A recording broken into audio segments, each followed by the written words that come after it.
বিসমিল্লাহির রহমানির রহিম ওয়ালিতুকমিলুল ইদ্দাতা ওয়ালিতুকাব্বিরুল্লাহা আলা মা হাদাকুম ওয়ালাআল্লাকুম তাশকুরুন। فقال رسول الله صلى الله عليه وسلم زكاة الفطر طهرة للصائم من اللغو والرفث وطعمة للمساكين من أدها قبل صلاة فهي زكاة مقبولة ومن أدها بعد صلاة فهي صدقة। আলহামদুলিল্লাহ, সমস্ত প্রশংসা, সমস্ত তারিফ, সমস্ত গুণগান, সমস্ত শুকরিয়া সেই এক ও অদ্বিতীয় সর্বশক্তিমান নিখিল বিশ্বের প্রতিপালক মহান রব্বুল ইজ্জতুল জালালের জন্য, যেই মহান রব্বুল ইজ্জতুল জালাল আমাদেরকে দীর্ঘ একটি মাস সিয়াম সাধনা করার পর অতি আনন্দের দিন, আমাদের খুশির দিন, ঈদ এর দিনে ঈদুল ফিতর সালাত আদায় খুতবা শোনার তৌফিক দান করেছেন। সেই মহান মুনিবের দরবারে তার শেখানো ভাষায় কালিমাতুশ শুকর আদায় করে জবান খুলে আওয়াজ দিয়ে জোরে সোরে বলি আলহামদুলিল্লাহ। সেই সাথে অসংখ্য অগণিত লক্ষ কোটি দরুদ বর্ষিত হোক সর্বকালের সর্বযুগের সর্বশ্রেষ্ঠ মহানায়ক মহামানব, সকল আমিরদের আমির, সকল নেতাদের নেতা, সকল নবীদের নবী, নবিকুল শিরোমণি মা আমিনার কলিজার টুকরা মরুর দুলাল, আখিরি জামানার নবী সৈয়দুল মুরসালিন শাফিউল মুজনিবিন খাতামুন নবিয়্যিন জনাবে মুহাম্মদুর রাসূলুল্লাহ সাল্লাল্লাহু আলাইহি ওয়াসাল্লামের শানে সংক্ষিপ্ত দরুদ পড়ি। সকলেই বলি আল্লাহুম্মা সাল্লি আলাইক আল্লাহুম্মা বারিক আলাইক। সম্মানিত উপস্থিতি, আপনাদের দৃষ্টি আকর্ষণ করতেছি, আমি আপনাদের কাছ থেকে সর্বোচ্চ 25 মিনিট থেকে 30 মিনিট সময় নিব, কিন্তু আপনারা যদি এদিক সেদিক মনোযোগ দেন তাহলে আমার মনোযোগটাও নষ্ট হয়ে যায় আর আপনারাও কিছু তেমন নিয়ে যেতে পারবেন না। তাই যারা এভাবে সেভাবে আছেন এলোমেলো না করে একটু বসে পড়ুন এবং একটু খেয়াল করুন, অল্প সময়ের মধ্যেই আমরা খুতবা শেষ করব ইনশাআল্লাহ। যারা দাঁড়িয়ে আছেন একটু বসে পড়ুন তো দেখি, সবাই একটু বসেন। এই আপনারা দাঁড়িয়ে আছেন কেন? চলে গেলে চলে যান, আর বসলে আলহামদুলিল্লাহ বসে পড়েন। মাঠে যদি থাকবেন তাহলে বসেন, সবাই বসে পড়েন, দেখতে কেমন দেখা যায়। সবাই বসে পড়েন। আজকের আলোচনা শুরু করতে চাই। আল্লাহ পাক রব্বুল আলামিন আমাদেরকে একটি অতি আনন্দের দিন দিয়েছেন, যেই আনন্দের দিনটি হচ্ছে পবিত্র ঈদুল ফিতর। আল্লাহর রাসূল সাল্লাল্লাহু আলাইহি ওয়াসাল্লাম তিনি বলেছেন রোজাদারের জন্য দুইটা খুশির সময়। বলেন কয়টা? একটা হচ্ছে বান্দা সিয়াম রেখে সারা দিন পরে যখন সে ইফতার করবে, এটা একটা। আরেকটা হচ্ছে এই সিয়ামের পুরস্কার আল্লাহ পাক রব্বুল আলামিনের দিদার, সরাসরি সাক্ষাৎ। বলি সুবহানাল্লাহ। তবে পূর্বের যে কথাটি বললাম, ইফতারের পূর্ব মুহূর্ত, ইফতারের সময়, এই জায়গায় আল্লাহর রাসূল আরেকটি কথাকে যোগ করে দিয়েছেন, তা হলো দীর্ঘ একটি মাস সিয়াম সাধনা করার পরে আল্লাহ পাক রব্বুল আলামিনের হাবিব বললেন আমার উম্মতের জন্য অতি আনন্দের সময় হচ্ছে, দিন হচ্ছে পবিত্র ঈদুল ফিতর। বলি সুবহানাল্লাহ। তাহলে আমরা দুটির মধ্যে একটি নিয়ামত কিন্তু পেয়ে গেলাম, ঠিক না? একটি নিয়ামত কি আমরা পেয়ে গেলাম, তা হচ্ছে পবিত্র ঈদুল ফিতর। আর এই ঈদুল ফিতর এই দিনটিতে আমাদের কিছু করণীয় আছে, কিছু বর্জনীয় আছে। এই সম্পর্কে অনেকেই জানেন, সবাই জানেন আশা করি, হয়তোবা একটু মনে করিয়ে দিতে হবে আর কি। ঈদুল ফিতরের দিনে সবচাইতে বেশি আমল, ঈদুল ফিতরের দিনের সুন্নাহগুলো কি? ঈদুল ফিতরের চাঁদ উঠে যাবার পর ঈদুল ফিতরের সালাত শেষ করে বাড়ি পৌঁছানো পর্যন্ত সবচাইতে উত্তম আমল হচ্ছে তাকবীর পড়া। আমরা সকলে একবার আমার সাথে তাকবীরটি পড়ি, আল্লাহু আকবার, আল্লাহু আকবার, আল্লাহু আকবার, লা ইলাহা ইল্লাল্লাহু, আল্লাহু আকবার, আল্লাহু আকবার, ওয়ালিল্লাহিল হামদ। অতি তাড়াতাড়ি যত দূর সম্ভব, যত সকালবেলা উঠে যায়, চেষ্টা করতে হবে অবশ্যই ফজরের সালাত জামাতের সাথে আদায় করা। জামাতের সাথে আদায় করতে হবে। অতি দ্রুত ঘুম থেকে উঠে যেতে হবে। আল্লাহর নবীর সুন্নাহ ঈদুল ফিতরের দিনে। সম্মানিত উপস্থিতি, এইভাবে করে আমাদেরকে ঈদুল ফিতরের চাঁদ দেখার পর থেকে নিয়ে ঈদের সলাতে আসার পূর্বেই একটি অন্যতম ইবাদত হচ্ছে সদকাতুল ফিতর আদায় করা, যেটি আমরা এখন পুরা রমজান মাসই করে থাকি, ঠিক কিনা? সম্মানিত উপস্থিতি, পুরো রমজান সদকাতুল ফিতর আদায় করা যাবে না।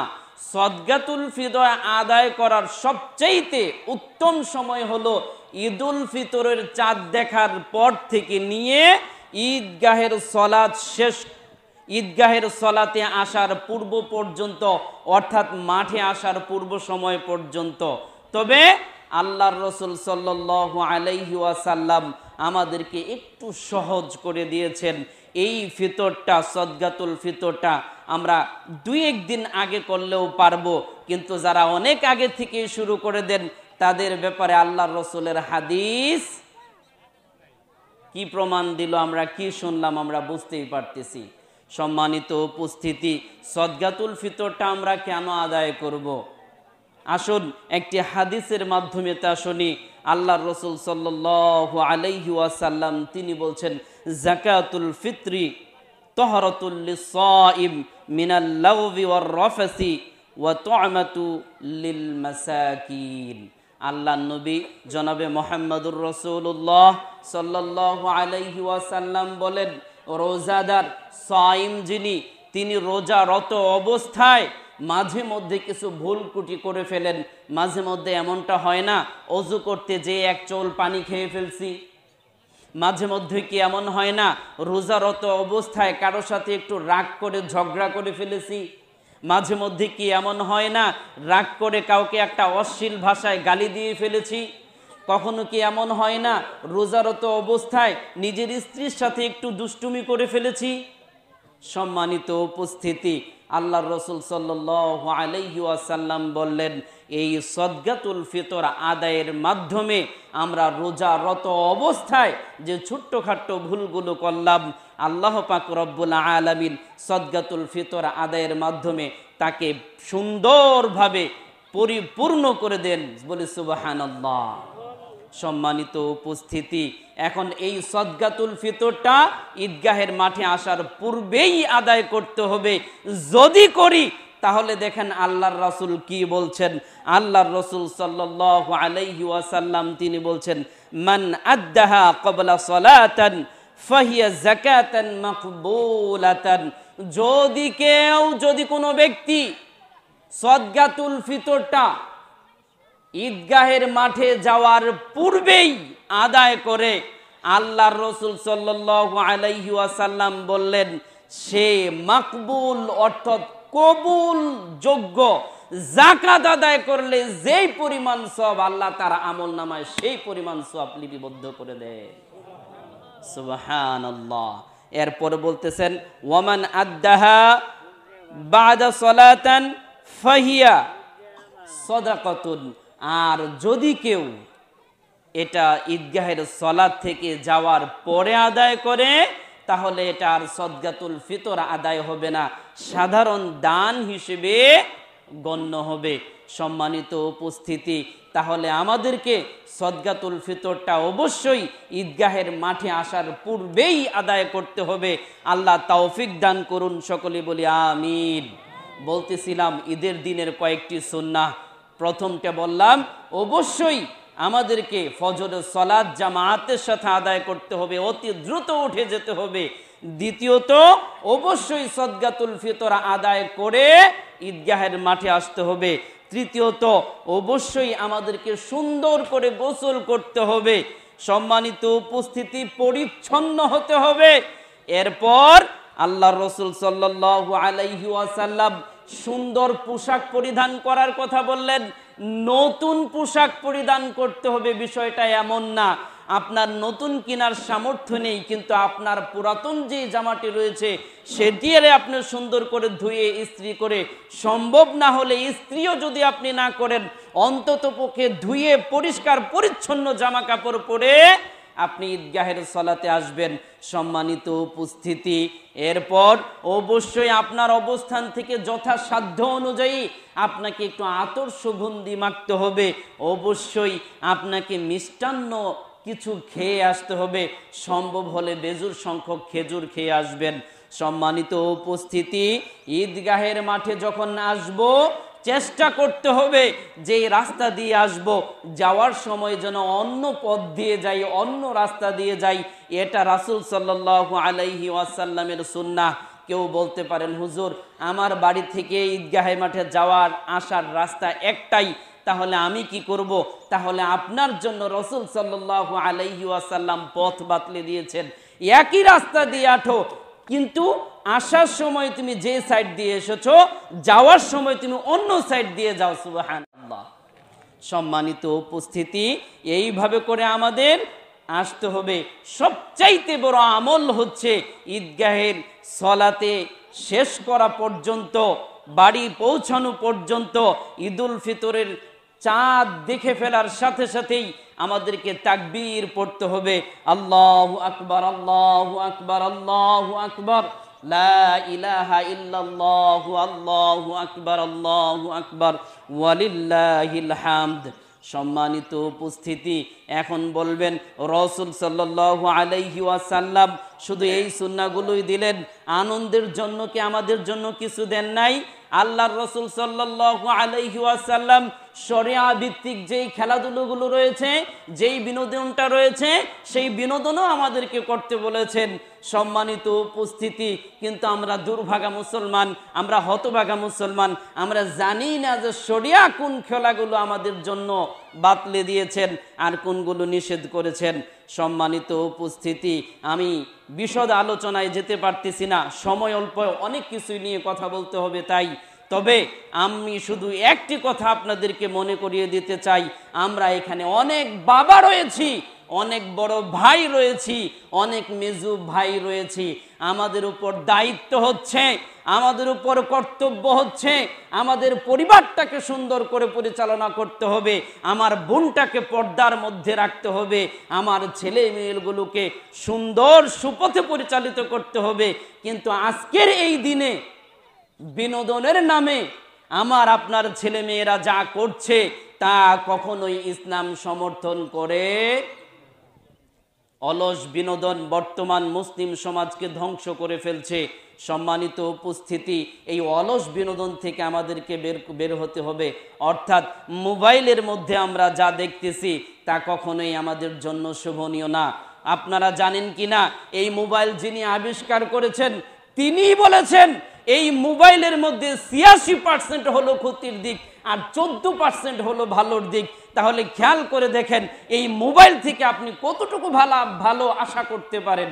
সম্মানিত উপস্থিতি, গড়ে যে ডিশ এন্টিনা দেখবেন, গড়ে যে সেই অশ্লীল গানগুলো দেখবেন, আপনার ছেলে মেয়েদেরকে আজকের এই দিনে ঢোল তবলা নিয়ে আসে, কি বলে ওইগুলাকে ডিজে, তারপর বক্স নিয়ে এসে বাড়িতে গান বাজাবে, যেসবের কোনো অর্থই হয় না। সম্মানিত উপস্থিতি, আপনি তো একজন শিক্ষিত মানুষ, আপনি তো একজন সমাজের সচেতন মানুষ, আপনি তো একজন জাননেওয়ালা মুসলমান, তাহলে কিভাবে আপনার সন্তান আপনার আজকের এই পবিত্র দিনে মুসলমানদের এই খুশির দিনে এই অশ্লীলতাকে বরণ করে নিয়ে ঈদ উদযাপন করতে পারে? এটা কখনোই হতে পারে না। সম্মানিত উপস্থিতি, আসুন আমার আপনার শিক্ষাটাকে কাজে লাগাই। আমি আপনি শিক্ষিত হয়েছি, এই শিক্ষা দিয়ে যদি মুসলমানদের কোনো কল্যাণ না হয়, এই শিক্ষা দিয়ে যদি ইসলামের কোনো উপকার না হয়, এই শিক্ষা দিয়ে যদি আমার পরিবার পরিজন চলতে না পারে, এই শিক্ষা কখনো সুশিক্ষা হতে পারে না। সম্মানিত উপস্থিতি, শিক্ষা হলো সেইটা যেই শিক্ষার দিকে আপনি মানুষকে আহ্বান করলে তারা কল্যাণমুখী হয়। শিক্ষা হচ্ছে সেইটা যেই শিক্ষা অর্জন করলে মানুষ তাকওয়াবান হয়। শিক্ষা হচ্ছে সেইটা যেই শিক্ষার মাধ্যমে মানুষ আল্লাহ ভীরুতা অর্জন করতে পারে। সেই শিক্ষা কখনোই শিক্ষা হতে পারে না যেই শিক্ষার মাধ্যমে মানুষের কল্যাণ হয় না, যেই শিক্ষা মানুষকে তাকওয়াবান হতে শেখায় না, যে শিক্ষা মানুষকে আল্লাহ ভীরু হতে শেখায় না। সম্মানিত উপস্থিতি, তাই বলবো আপনার কোমলমতি সন্তানটিকে আপনি কোথায় পড়াচ্ছেন, আপনার সন্তানটি কি শিখতেছে, আপনার সন্তানটি কিভাবে করে চলাফেরা করতেছে, আসুন সেদিকে একটু লক্ষ্য করি। আল্লাহ পাক রব্বুল আলামিন আমাদেরকে তৌফিক দান করুন, সকলে বলি আমিন। সম্মানিত উপস্থিতি, আমি আজকে আপনাদেরকে বলবো রমজান আমরা 4টি জিনিস দিয়ে অতিবাহিত করেছি। এক, আমরা ফরজ সালাত আদায়ের মাধ্যমে করেছি। যেই ফরজ সালাত অন্য সময় আদায় করলে একটি মাত্র ফরজ সালাত হয়, কিন্তু রমজানে একটি ফরজ সালাত আপনি আদায় করলে 70 রাকাত ফরজ সালাতের সমান সওয়াব আপনি পেয়ে যান। সুবহানাল্লাহ। সম্মানিত উপস্থিতি, আমার কথা হচ্ছে ওই 4টির মধ্যে একটি হচ্ছে ফরজ সালাত আমরা আদায় করেছি।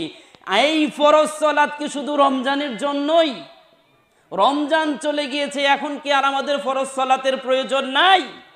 অবশ্যই আমাদেরকে সালাত আদায় করতে হবে। আল্লাহ পাক রব্বুল আলামিন কোরআনের মধ্যে এক জায়গায় নয়, 2 জায়গায় নয়, 82টি জায়গায় সালাতের কথা বলেছেন, বলি সুবহানাল্লাহ। সম্মানিত উপস্থিতি, দ্বিতীয়ত আমাদেরকে বেশি বেশি করে কোরআন তেলাওয়াত করতে হবে। এই রমজানে আমরা কোরআন পড়েছি, এই রমজানে আমরা কোরআন তেলাওয়াত করেছি, এই রমজানে আমরা কোরআনটাকে বোঝার চেষ্টা করেছি। রমজান চলে গিয়েছে, এখন কি আর আমরা কোরআন তেলাওয়াত করব না? এখন কি আর আমরা এই কোরআনকে যেই বুঝে পড়ার কথা বলা হয়েছে, এই কোরআনকে কি আর বুঝার চেষ্টা করব না?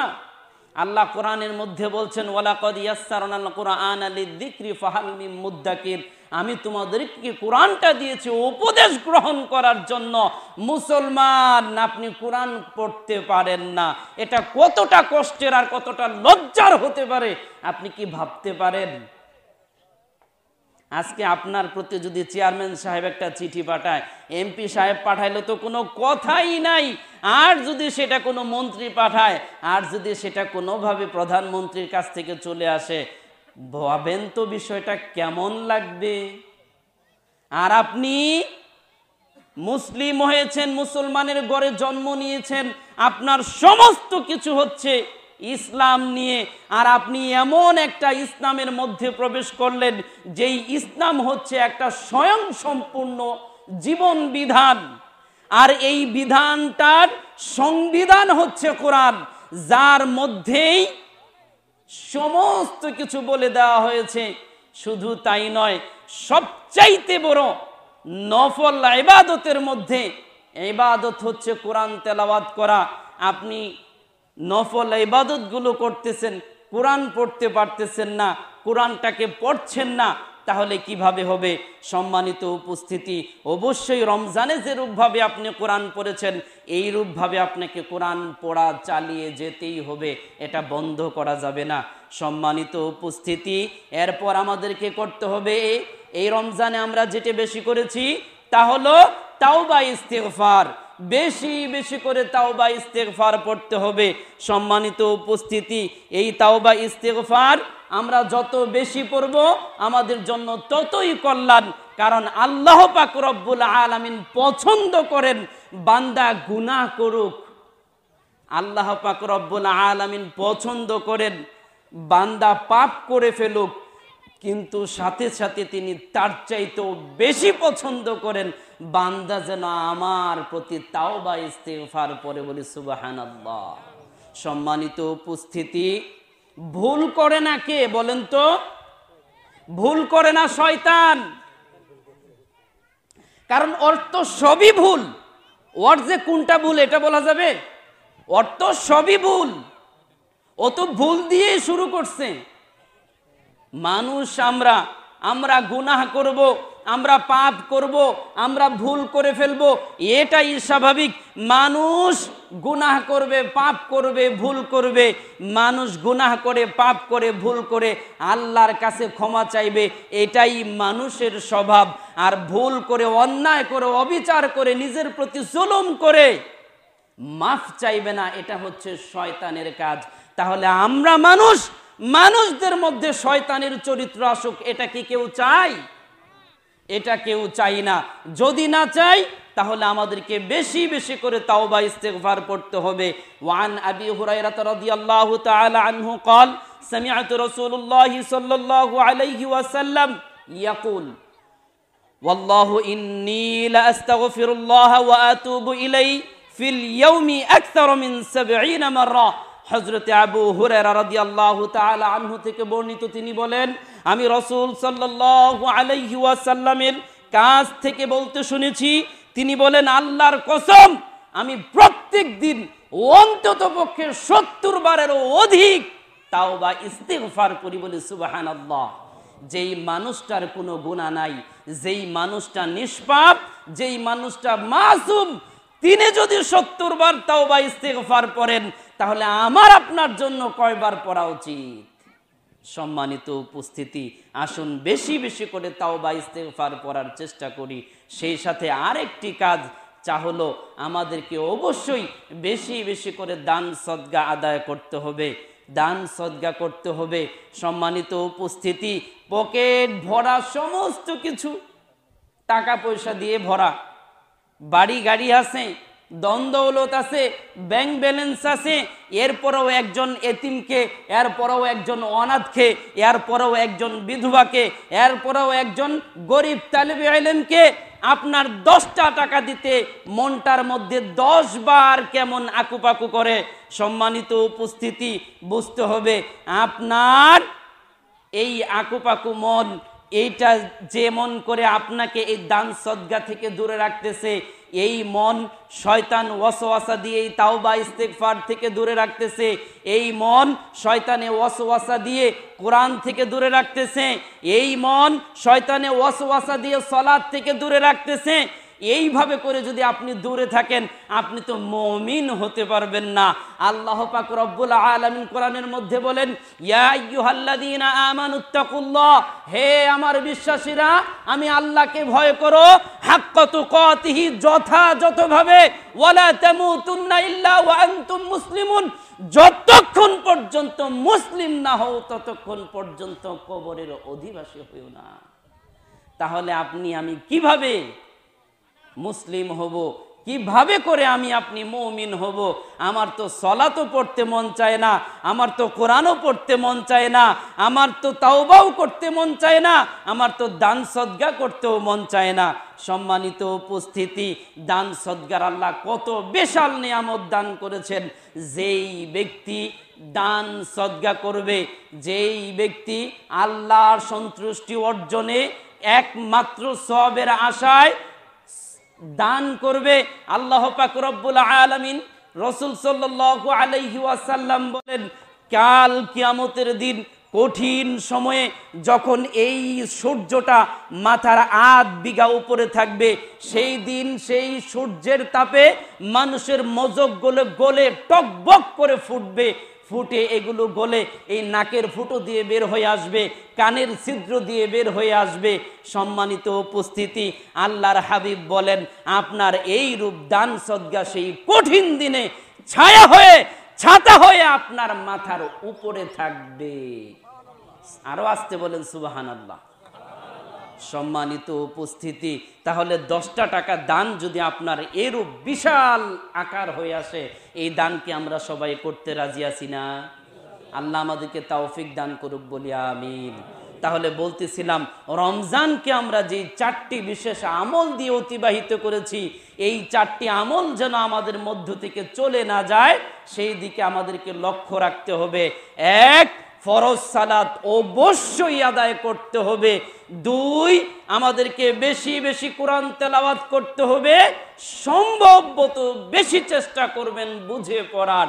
3, আমাদেরকে অবশ্যই বেশি বেশি তাওবা ইস্তিগফার করতে হবে।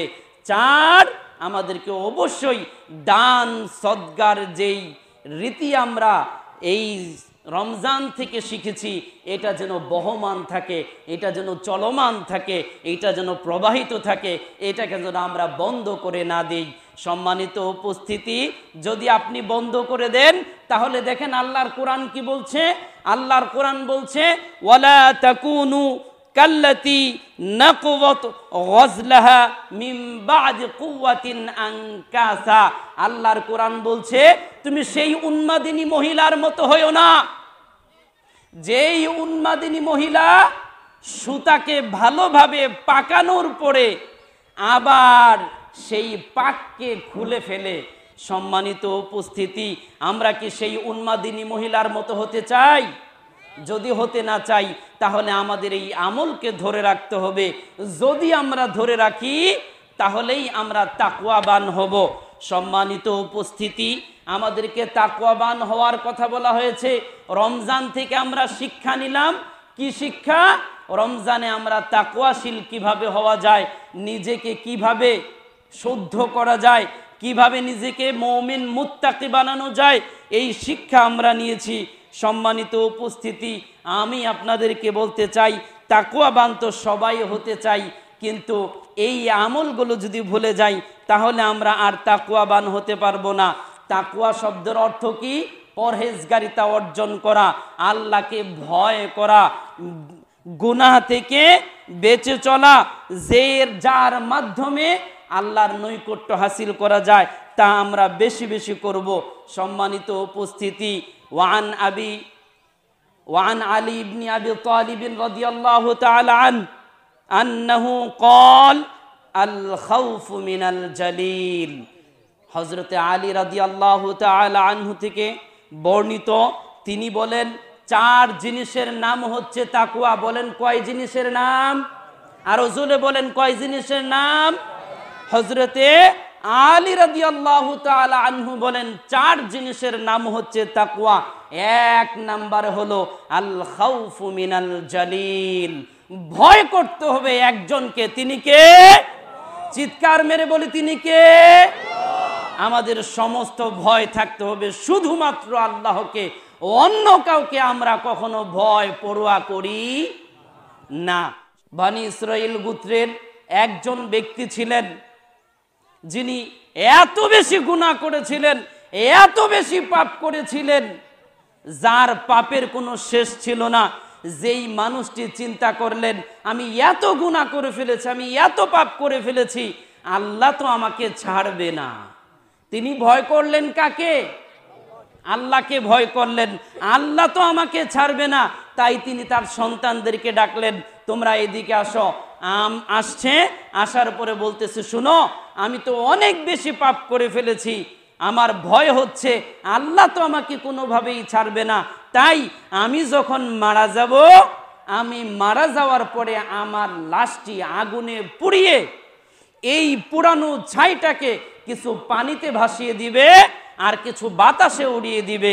সম্মানিত উপস্থিতি, লোকটি যখন মারা গেল তার ছেলেরা তাই করলো, আগুনে পুড়ে তার কিছু ছাই পানিতে ভাসিয়ে দিল আর কিছু ছাই বাতাসে উড়িয়ে দিল।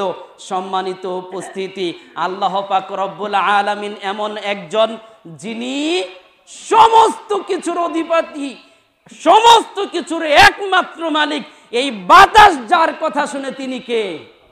এই পানি যার কথা শুনে তিনি কে? এই আগুন যার কথা শুনে তিনি কে? আল্লাহ বাতাসকে হুকুম করলেন, ও বাতাস ছাইগুলোকে এক করে দাও, ও পানি ছাইগুলোকে এক করে দাও। আল্লাহ পাক রব্বুল আলামিন মানুষটির আকৃতি দিলেন, তার মধ্যে আবার রূহ দিলেন, জিজ্ঞাসা করলেন তুমি এরূপটা কেন করেছো?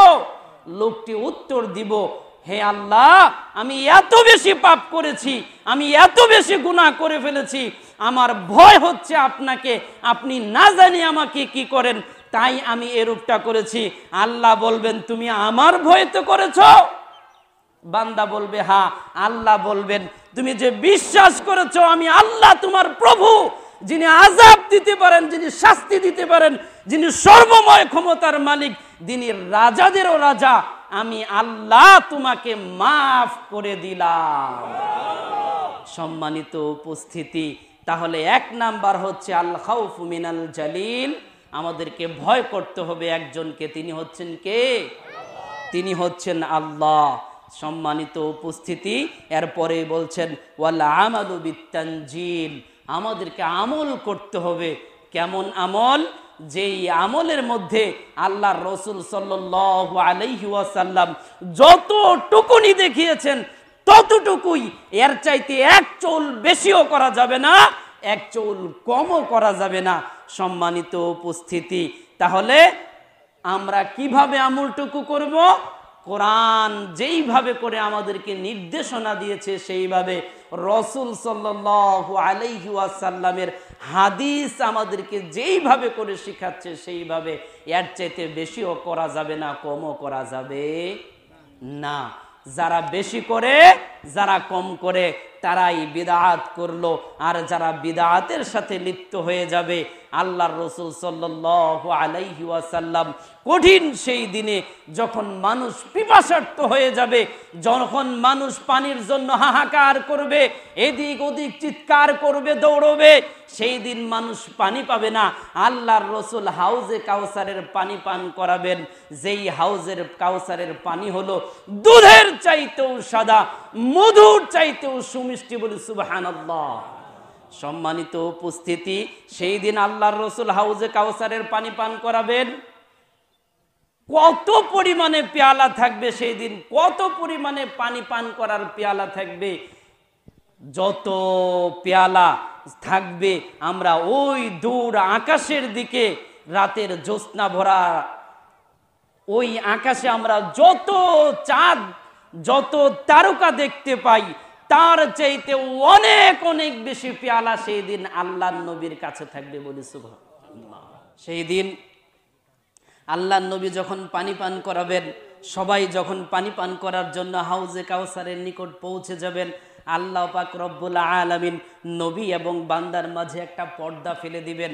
আল্লাহর হাবিব তখন আল্লাহকে জিজ্ঞাসা করবেন, আল্লাহ বলবেন ও আমার হাবিব, এদেরকে আপনি পানি পান করা থেকে দূরে থাকেন কেন? কারণ আপনি আপনার 63 বছরের জিন্দেগিতে যেই দিনকে পরিপূর্ণ করে রেখে এসেছেন, সেই দিনের মধ্যে তারা কিছু সংযোজন করেছে, তারা কিছু বিয়োজন করেছে। সম্মানিত উপস্থিতি, এই সংযোজন এবং বিয়োজনের নাম হচ্ছে বিদআত। এই বিদআত আমরা কখনোই করব না। আল্লাহ আমাদেরকে এই বিদআত থেকে দূরে থাকার তৌফিক দান করুন, সকলে বলি আমিন। সম্মানিত উপস্থিতি, এরপর হচ্ছে ওয়াল কানাআতু বিল কলিল, অল্পে তুষ্ট হওয়ার কথা বলা হয়েছে। সম্মানিত উপস্থিতি, আমরা বড়ই হতভাগা। আল্লাহ আমাদেরকে এত সম্পদ দিয়েছেন, যার 2টা গাড়ি আছে তার 3টা গাড়ির হাহাকার, যার একটা মার্সিডিজ আছে তার একটা ফেরারির হাহাকার, যার জমা জমিতে 10-12 পুরো 20 পুরা আছে, তার কিভাবে আরেক 2 পুরা বেশি করা যায় সেই দিকের হাহাকার আছে না নাই? হাতে দই পাতে দই, তবুও বলে কই কই। সমাজে এমন লোক আছে না নাই? সম্মানিত উপস্থিতি, অবশ্যই আমাকে আপনাকে অল্পে তুষ্ট হতে হবে। এরপর ওয়াল ইস্তিআদাদু লিয়াউমির রহিম, আমাদেরকে অবশ্যই আখিরাতের জন্য প্রস্তুতি গ্রহণ করতে হবে, যেই দিন কেবলমাত্র আল্লাহ পাক রব্বুল আলামিনের রহমত ব্যতীত অন্য কারো রহমত আমরা আশা করতে পারি না। সম্মানিত উপস্থিতি, আজকে আমি আপনি অনেক দূরে সরে যাচ্ছি। আজকে আমি আপনি এই মুসলমান হয়েও মুসলমানিত্বকে কিভাবে টিকিয়ে রাখা যায় তাই জানি না। আল্লাহ পাক রব্বুল আলামিন আমাদেরকে মাফ করুন, আল্লাহ পাক রব্বুল আলামিন আমাদেরকে ক্ষমা করে দিন। আল্লাহ পাক রব্বুল আলামিনের কাছে আমরা চাই তিনি যেন আমাদেরকে তার সঠিক দ্বীনের উপর চলার তৌফিক দান করেন, সকলে বলি আমিন। সম্মানিত উপস্থিতি, শেষ আর 2 মিনিট আপনাদের সাথে কথা বলে শেষ করব। আর 2 মিনিটের সবচেয়ে বড় একটা অংশ হচ্ছে এই যাকাত নিয়ে কথা বলবো। আমরা এখানে অনেকেই উপস্থিত হয়েছি যাদের মধ্যে যাকাত ফরজ হয়েছে। যাকাতের ওয়াজ কে না জানি? সবাই জানি, সবাই জানি 7.5 তোলা স্বর্ণ আর 52 তোলা রূপা, এই পরিমাণ সম্পদ। ইসলাম সবসময় সৌন্দর্য বর্ধনে কাজ করে, ইসলাম সবসময় গরিবদের জন্য কাজ করে, ইসলাম সবসময় সবাইকে নিয়ে কিভাবে সমৃদ্ধ থাকা যায় সেই শিক্ষাটাই আমাদেরকে শেখায়। আপনি হয়তোবা বলবেন 7.5 তোলা অর্থাৎ 7.5 ভরি স্বর্ণ, এত পরিমাণ সম্পদ তো আমার নাই, কিন্তু 52.5 তোলা রূপার পরিমাণ সম্পদ তো আপনার আছে। অর্থাৎ এই পরিমাণে যদি থাকে অবশ্যই দিতে হবে। এখন আবার খেয়াল করে দেখেন, হয়তোবা এই পরিমাণের রূপাও নাই, এই পরিমাণের টাকাও নাই, কিন্তু যেই পরিমাণ স্বর্ণ আছে, যেই পরিমাণ রূপা আছে, যেই পরিমাণ টাকা জমা আছে, তা মিলিয়ে 52 তোলার রূপার পরিমাণ টাকা হয়। আপনাকে ইসলাম সৌন্দর্য বৃদ্ধিতে এই রূপের উপরেই যাকাত দিতে প্রদান করছে। আপনাকে যাকাত প্রদান করতে হবে। সম্মানিত উপস্থিতি, যাকাত আদায় করতেছি না, যাকাত আদায় করা এখন একটা ফর্মালিটি হয়ে গেছে।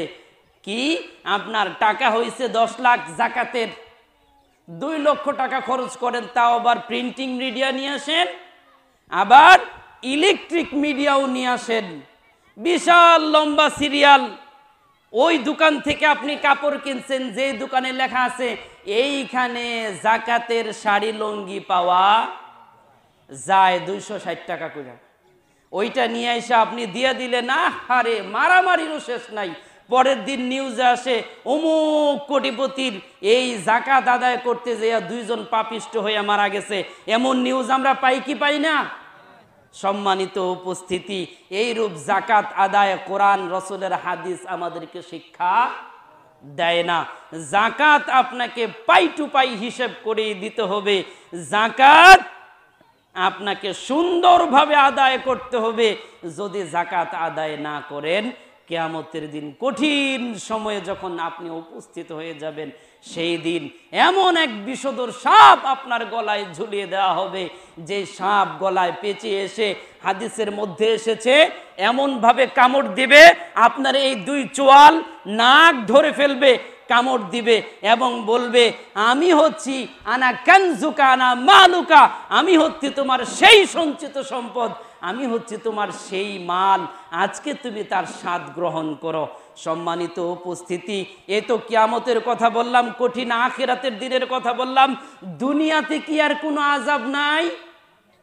সম্মানিত উপস্থিতি, আল্লাহর রাসূল সাল্লাল্লাহু আলাইহি ওয়াসাল্লাম তিনি বলেন, যেই ব্যক্তি যাকাত আদায় করে না, যেই ব্যক্তি যাকাত আদায় করে না, যেই সমাজের মধ্যে এইরূপ লোক রয়েছে, আল্লাহর হাবিব বলেন, আমি ওই কওমের মধ্যে, আমি ওই জাতির মধ্যে, আমি ওই গোত্রের মধ্যে আল্লাহ পাক রব্বুল আলামিন তার রহমত, তার নেয়ামত, যেই বৃষ্টি রয়েছে, সেই বৃষ্টি তিনি ওই এলাকায় প্রদান করেন না। আল্লাহু আকবার। চিন্তা করতে পারতেছেন? আমরা কয়েকদিন আগেও গত গরমেও দেখেছি, হায়রে একটু বৃষ্টির জন্য আমরা কি না হাহাকার করেছি। তাহলে এই বৃষ্টি যে হচ্ছে না, আমরা কি ধরে নিতে পারি না যে আমরা সঠিক দিনের মধ্যে নেই? সম্মানিত উপস্থিতি, বলবেন হুজুর তাহলে বৃষ্টি যে হচ্ছে, যেই বৃষ্টি হচ্ছে তা হলো চতুষ্পদ যেই জন্তু রয়েছে, যেই হাঁস, মুরগি, গরু, ছাগল, ভেড়া, দুম্বা রয়েছে, এদের জন্য আল্লাহ রহমতের বৃষ্টি বর্ষণ করেন, আর আমরা সেই বৃষ্টিটা নিচ্ছি। সম্মানিত উপস্থিতি, আপনার হাতে ধরে পায়ে পড়ে রিকোয়েস্ট করতে চাই, যদি যাকাত আপনার উপর ফরজ হয়ে থাকে, যাকাত আদায় করে ফেলুন। যাকাত আদায়ের মূল লক্ষ্য উদ্দেশ্য হচ্ছে দারিদ্র বিমোচন করা। আমাদেরকে সুন্দরভাবে, সঠিকভাবে দিনটাকে বুঝে আল্লাহ চলার তৌফিক দান করুক বলি আমিন। সবশেষে একটি দৃষ্টান্ত দিয়ে শেষ করতে চাই। আমরা দেখেছি এই রমজানের হয়তোবা কয়েকটা দিন পূর্বে ঢাকার বেইলি রোডে একটা বিশাল আগুন হয়েছে। আগুন ধরেছিল, ধরে নাই, সেখানে অনেক মানুষ মারা গেছে, মারা যায় নাই। সেখানে কারা গেছিল? আমার আপনার মতো গরিব মানুষ। আমার আপনার মতো গরিব মানুষরা সেইখানে যেতে পারে না, সব কোটিপতিরা যায়, সব শিল্পপতিরা যায়। সম্মানিত উপস্থিতি, আপনারা দেখেছেন এই রমজানের কয়েকদিন পূর্বে বিশাল চিনির কলে আগুন লেগেছে, যেটা নিভাতে প্রায় 3 দিন সময় লেগেছে। এই রমজানে আপনারা দেখেছেন ঢাকা চিটাগং রোডের হাইওয়ে একটা বাস, যার বাংলাদেশে বিশাল সুখ্যাতি, লন্ডন এক্সপ্রেস, যারা এই রোডে চলাচল করেছেন তারা দেখেছেন একটি দুইটি গাড়ি নয়, 14টিরও বেশি আগুন, 14টিরও বেশি বাসে আগুন লেগে একসাথে পুরো ছারখার হয়ে গেছে। সম্মানিত উপস্থিতি, এগুলো কি আমাদের জন্য গজব না? এগুলো থেকে কি আমাদের শিক্ষার কিছু নাই? এগুলো থেকে কি আমাদের বুঝার কিছু নাই? আল্লাহ তো কোরআনের মধ্যে বলছেন, মা আসাবাকা মিন হাসানাতিন ফামিনাল্লাহ, তোমার জীবনে যত কল্যাণ সাধিত হয়, তোমার জীবনে যত সৌভাগ্য আছে, সবকিছু আমার পক্ষ থেকে। আল্লাহু আকবার। ওয়ামা আসাবাকা মিন সাইয়্যাতিন ফামিন নাফসিক, এবং তোমার জীবনে যত অকল্যাণ রয়েছে, অমঙ্গল রয়েছে, এটা তোমার জন্যই, তোমার নফসের কারণেই তোমার উপরে আসে। সম্মানিত উপস্থিতি, তাহলে আমার আপনার উপর যত ধরনের বিপদ আপদ মুসিবত আসতেছে, এগুলো আমাদের কারণেই আমাদের উপর আসতেছে। তাই আসুন, যেইভাবে করে রমজানটাকে অতিবাহিত করলাম, সেইভাবে করেই বাকি 11টি মাস আল্লাহ আমাদেরকে চালার তৌফিক দিন, বলি আমিন।